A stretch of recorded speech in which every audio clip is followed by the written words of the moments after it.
Mick Jagger, the Rolling Stones leader, sentenced to jail a month ago on drugs charges, is free. Earlier today, he won his appeal against the prison sentence, and tonight he flew by helicopter to an outside broadcast location 30 miles from London to appear in World in Action. Publicity since the case has shown up a split between the society which resents the anarchy of people like the Stones and that which favours greater individual freedom. Tonight, World in Action examines the reasons for this split. With Mick Jagger are William Rees-Mogg, editor of the Times newspaper, Father Thomas Corbishley, a leading British Jesuit, Lord Stow-Hill, formerly Sir Frank Soskis, who has been Home Secretary and Attorney General, and Dr. John Robinson, Bishop of Woolwich and author of the controversial reassessment of Christianity, Honest to God.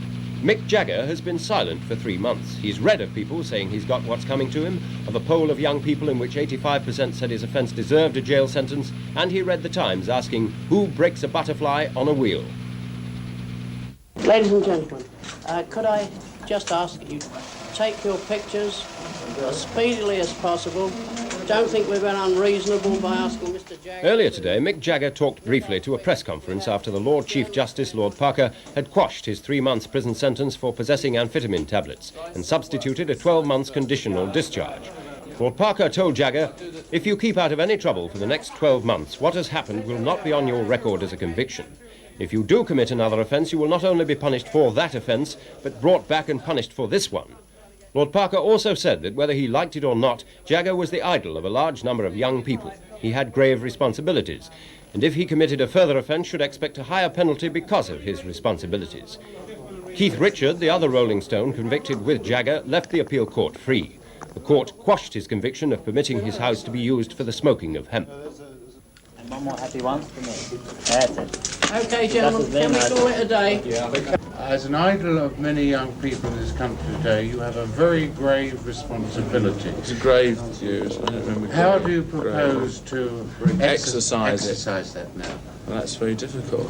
One perhaps doesn't ask for responsibilities. Perhaps one is given responsibilities when one is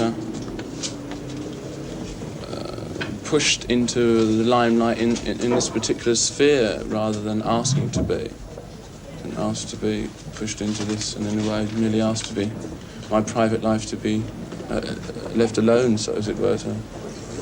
My responsibilities, as far as that goes, are only to myself. You know, in the public sector, such as to do with my work, my records, and etc. I have responsibility, but in my private, the amount of baths I take or my personal habits are of no consequence to anyone else, I don't think. Do you mean that you were picked upon because you are who you are? I don't think we were picked upon in that way, but it's just that applies to everybody. I mean, the responsibility only applies to us because who we are. A chance probably to talk to. Are you going to make a film? Can you just No, I don't propagate religious views such as some pop stars do. I don't propagate drug views such as some pop stars do. This whole sort of thing was pushed upon me. By whom? By the mere fact I've been prosecuted, and also with Keith being prosecuted. We didn't make a public statement on religion, on drugs, or anything like that. Gentlemen, can I interrupt? No, if it continues on that sphere, then I'll have to cut it. And that's it. Can I put this Is that wrong? I don't think this is necessary. No. Do you know whether this will affect you on trips to America? The actual, as it stands now, it won't at all, no. Because it's a conviction for 12 months. No conviction at all. No conviction. No conviction. There's no conviction. No conviction. No, you're wrong. It's conditional discharge, and the terming, I think I'm correct, that no entry will be made if Mick is of good behaviour after 12 months. He had been, but it is in fact a conviction. Absolutely not. No, it is not a conviction, I don't think. Yes? Yes, the lawyer there. After the press conference, World in Action took Jagger by helicopter to the quiet location he asked for. There he talked about his attitude to the society he lives in with some of the people responsible for it. Mick, you've had a difficult day and you've had a difficult 3 months, to put it mildly. And now you're sitting in this garden with a bench full, or a garden seat full, of the establishment opposite you. Rather like a Beerbohm cartoon. And you obviously have a power to communicate to very large numbers of people, young people in Britain, United States as well, which we don't have. And therefore, what we'd like to do would be to discuss with you the things that you believe in and think are important, and see what we feel about them. You're often taken as a sort of symbol of rebellion, and mothers deplore the influence of the Rolling Stones because they think that the Rolling Stones are rebellious. Do you think that the society that you live in is one you ought to rebel against, or do you think you're rebelling against it?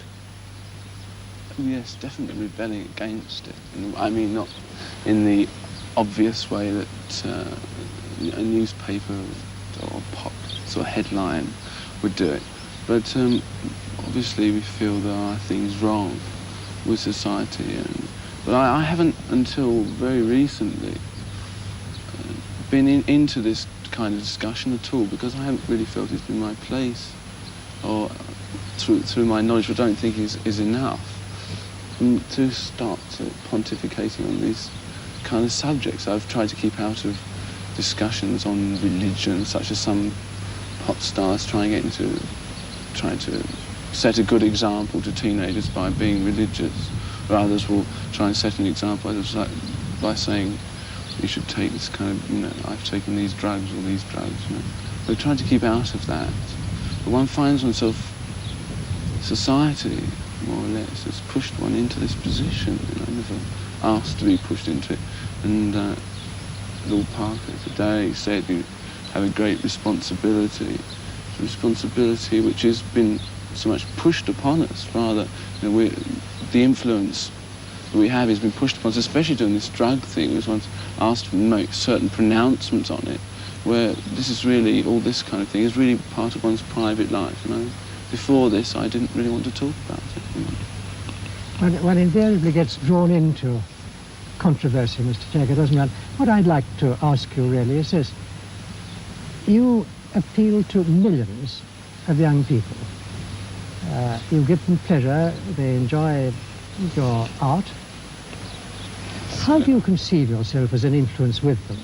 What is, the word, a message is rather an overworked word, but in your personality, in your approach to music and rhythm and so on, what is the way in which you would like yourself to be understood amongst young people particularly? Well, just in the very way that I started myself, when I was quite young. Yes. Which was just to have as good a time as possible, which most young people do try and do, without any regard to responsibilities of any sort, social, family or others, because they tend to have very few at that age. I suppose as you get a little bit older, you start perhaps assuming some of these responsibilities to society. But when you're very young, say 16, 17, you don't want anything to do with responsibility to society. You want to get on. One has just one's own very small life within a sort of teenage group. And you don't want to care about everything that everyone else does is wrong, and you know it. But of course you're not always right. But that's all you want to do. And this is the main thing, is to start off with, was just have as good a time as possible. But could we go back to this thing about society? Do you think society today is more corrupt than it was, or do you think society is always loudly corrupt and we have a duty to rebel against it? Or? Yes, I think it's always been in need of checking the corruption. I don't know what kind of corruption they're talking about exactly here, but... Well, this is what I'd like to know. But today one's faced with a very different situation than in past centuries, perhaps, because of communication, for instance, which is none of us could have had the communication of this in any other century that we have, instant communication, such as we're doing now. And this influences far more people. And with the small education, even that one is allowed today for freely, this also affects this, which makes this generation and all these post-war thing and the money and everything else very different to the others. And also this generation has had there was no America to go to, such as in the last century. If you really didn't like it here, you could go to America, you know, start afresh. And then there's nothing. One's parents have been through 2 wars and a depression, and we've been through none of this. We don't even, it's all in history to us. We haven't been influenced by it, only as far as our parents could influence us by it. And politicians and other people are still very much largely influenced by these very great events in their past life, whereas this generation aren't interested in them. Perhaps they should be a little more, but haven't been influenced by them. So it's very different. This mass communication thing you've just brought up, this is going to make the responsibility of the young all the greater, isn't it? The responsibility of the old, because they're the ones that are in charge of the mass communication media. Politicians are the ones that are really the ones that are putting over the messages more than anyone else. It's politicians that are putting over messages all the time through all the mass media throughout the world. But you're reacting against this, and you're, in fact, producing an effect which counteracts that of the politicians and the rest of them. Well, one would try to do that. This is right. What are the qualities? Trying to do our best. Yes, I'm sure you do try and do your best. But the thing is, as I was saying, that this best is very well, but it may be very well for a generation that of your generation, right? It isn't obviously good enough for other people. This is what I'm trying to say. What are the qualities you think that your generation is going to bring forward? Because quite soon, after all, it's going to be the dominant generation. Yes, well, this is the formulation of I don't really want to formulate a new code of living or code of morals or anything like that. Or nor does, I don't think anyone of this generation wants to. One really has to see that for the first thing is that the open rebellions, not so much in this country, perhaps as in others, such as America, which are the race riots, for instance. I mean, the race riots in America are not totally on race, you know. This would include a large section of young people in America. These are people that are the worst ones, the worst treated. This is where it will start, here. But there are lots of other people, especially on the west coast of America, who disagree, but perhaps aren't as badly treated or are much better off. But there's a basic thing between them all. It's not just a colour thing. It's against the whole system, which the system to those people which has done them no good at all. Otherwise, they wouldn't be looting and burning. You see, I have an immense sympathy with this, and I also have sympathy with you being forced into this position to take up a sort of position, have a code, have a theory about it all, which is precisely the thing which you want to break through. Yes, we don't want to. On the other hand, it does seem to me one is inevitably thrust, and very rapidly thrust, up against the situation. You mentioned the race riots. Yes. Clearly, I mean, there are all kinds of sort of ugly and dangerous aspects to this, which you get into very rapidly. Yes. And this is the problem, isn't it? When you go for freedom, I mean, you are immediately up against what are the sort of definitions of freedom and limits of freedom. Yes. Well, this has to be achieved. I mean, most of any leaders of this kind of freedom movement have been very negative in their approach. I think because, like Leary, for instance, because they felt it's the logical first step to being negative. In other words, drop out. I mean, you wouldn't really go with Tim Leary. But I wouldn't, and I'm sure he wouldn't go, as to say that was the final answer. That's just his sort of start to it. And I think perhaps that negative start, a very simple one which everyone can understand, is perhaps a start. I'm sure he wouldn't go to say that was the last word. But to formulate something new, I haven't formulated anything. Yeah. Well, I sympathise very much. But you could only be against something in virtue of something more positive. You're against it because you reject it, but you reject it in terms of something which you believe in. Something else, yes, but there's certain aspects of it which one doesn't perhaps mind so much. But some of the things, it appears, both in America and Western Europe, that the freedom of the individual is being slowly curtailed. The freedom of this communication has become faster. The freedom of being in control or having anything to do with one of these forms of communication seems slowly to be disappearing. In this country, it seems to be working towards complete state monopoly of radio and television. Perhaps not controlled by the government, certainly in some sort of... But isn't the problem today that as a result largely of these communications, the quicker our freedoms touch other people's freedoms, our lives touch other people's lives, and therefore we are immediately, much more quickly, up against this question of the limits of freedom without, in fact, creating chaos or danger. No, I don't think it's got anything to do with it. I don't think individual freedom is affected by mass communication in that way at all. No, but I mean, I sympathise with you in the way in which this is clamped down on, and I would be very strong that the law, the function of the law, is precisely to protect freedom rather than prohibit and suppress freedom, and we're very quickly, I agree, getting into a position where the law is instinctively thought of as against freedom rather than for freedom. Well, it is, and of course. I mean, it's a fallacious is, argument to say that the law is for freedom, really. But you would say especially in that lots of, I mean, in cases against, in obvious cases against the individual wronging society, such as hitting an old lady over the head or something. This is obvious. Well, I mean, you would not dissent, would you, from the view that, after all, the law tries to intervene between people in order to protect their individual sphere of freedom? No, I'd say that one person doing harm to another, to prevent one person trespassing on another's sphere of free action. Do you really? Is it really freedom that you would seek to promote, or a kind of, shall I say, intensity of living? I mean, you have the two are not very far apart in a sense, are they? Your appeal to the many people who enjoy your presence, is it really an appeal to develop themselves, to live fully, to live freely in that sense, without trespassing on other person's freedom, and without doing harm to other people? They should never trespass on other people's freedoms.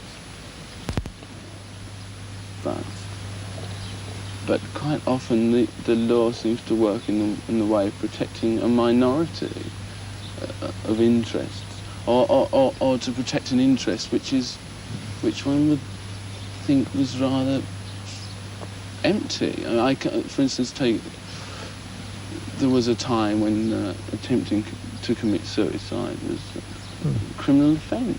It was changed. And which was changed, but it's not very long ago it was changed. And lots of things like this, the law on homosexuality, the crime, no longer been changed.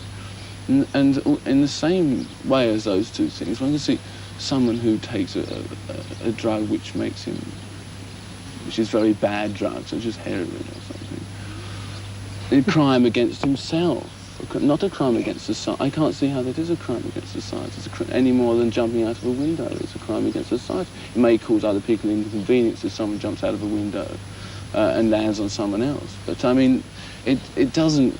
It's not really a crime against society. And for one to say that society wants these people to be put away, but I can't see the point in putting them away for 6 months in a prison. Society is made up of individuals. You know, we mustn't think of society as over against individuals. Oh no, it is made up of individuals. Who are these people that demand that these people should be put in this particular place? This is something which the law has formulated. Yes, but the law changes, doesn't it? It changes, yes, it does change, but it takes all these things that we're having to go through and all these other things to try and change it. But isn't it right? Isn't it a And it's good also system? obvious now. But would you, for instance, go as far as the Americans and having complete freedom, or almost complete freedom, for people to possess firearms? Oh, no. Well, now, this seems to me a parallel thing. I mean, you've got to give a person the freedom ultimately to destroy himself, destroy other people. Now, you can't compare firearms and heroin, I'm Well, afraid. no, but I mean, this may be a slower way of there, destroying yourself or destroying other people. But I mean, I do think that, and surely the real interest the law has here, as I see it, is not in simply suppressing freedom, but in protecting individuals against those who would exploit and abuse this freedom. Now, there are only too many people on the black market and so on who are prepared to exploit this. Yes. Now, this seems to be something that we ought to try and protect people against, whether it's drugs or anything else. Yes. Where would you draw the line where freedom ends and some prohibition begins? I mean, if you don't believe in complete and absolute freedom to do anything that you like, at some point there must be a limit to the freedom which you yourself advocate. Where would you put it? I mean, where it begins to hurt other people, where yes, it, I mean, a real crime against society perhaps should be punished by the society, but this should be punished in the way to suit the case. And they must really be crimes against society, not just fears of society, which perhaps could be groundless. But isn't it the case that when the law is seen to impose unreasonable prohibitions, then public opinion points that out through the press and Parliament, and in due course the law is changed? Well, that's how it's supposed to work, I agree. But doesn't it work like that? But it does, in some cases, work like that. But and because of opposition from various of these, perhaps it might be opposed by the newspapers.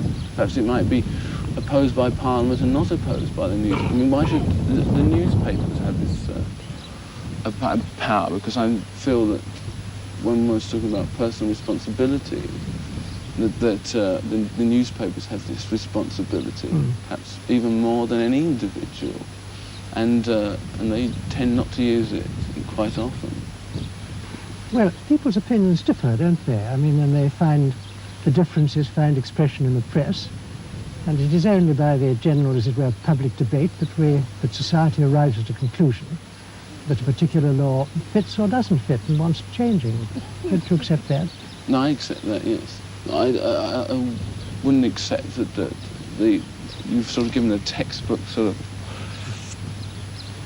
definition of how the English Constitution works. I mean, it really doesn't work like that. I don't think we've... But it does work by, as you would say, by a great deal of protest. And I should yes, thought but the that protest the protest, first of all, is very difficult to do. This is protesting. They've been protesting for years in America by peaceful means. Yeah. Coloured people have been protesting by peaceful means, and really, if it had got them anywhere, there wouldn't be any riots. Do you feel your protests have got anywhere? Do you feel that you make progress, that you change society, or that society I'm not a keen protester at all. I'm very happy inside myself. I don't go marching and everything like that. But I feel that there are certain things, and that the outlets for protesting about them, there's a very large section of the public who disagrees with certain things, yet it's just not enough. And this is what happened in Detroit, walking around saying we're living in ghettos, just for years and years and years, marching from here to there. It just wasn't enough, obviously, for these people. Just couldn't get anything done. They're still living in ghettos, and so they burned them down. But, I mean, it's a little hard, I should have thought, isn't it, to say that progress in a broad sense in adapting the law and changing it and making it more up-to-date hasn't taken place on a very vast scale. And that is the great merit of a free society, that we discuss our problems in public, we don't break each other's plates, and we come to conclusions which then Parliament translates into a change in the law. And you, in your art and your personality, in a sense, you would wish to be thought as taking part in the broad protest, the broad movement towards the change of ideas. Would that not be right? Or? Yes, that's right. But I don't like the way that these normal channels just don't interest me at all, because they don't seem to solve. We're talking about problems, and sometimes we're getting into details, but by and large, politics and politicians throughout history just seem to get bogged down. By the time they have fantastic ideas when they're 25, like enter Parliament when they're 30. They get drawn into the whole system, and they might end up on the back benches. Oh, but I think it's a little unfair to politicians. I don't think it's unfair at all, because they seem to achieve very little, and the solutions to these fantastic problems it takes time for these things to achieve. But when you think of the history of legislation in this country over the last 150 years or so, I mean, the time when people were hanged for stealing sheep, abolition of slavery, all these things, I mean, they have, produced... It's been done, certainly. But I mean, just to think of slavery in the first place... You feel it's not being done quickly enough? Well, I don't... Those things, those domestic things, such as you've just mentioned, that may well be true, but as far as the problems of the world are concerned, you really believe that the politicians of the world are doing very well at solving them.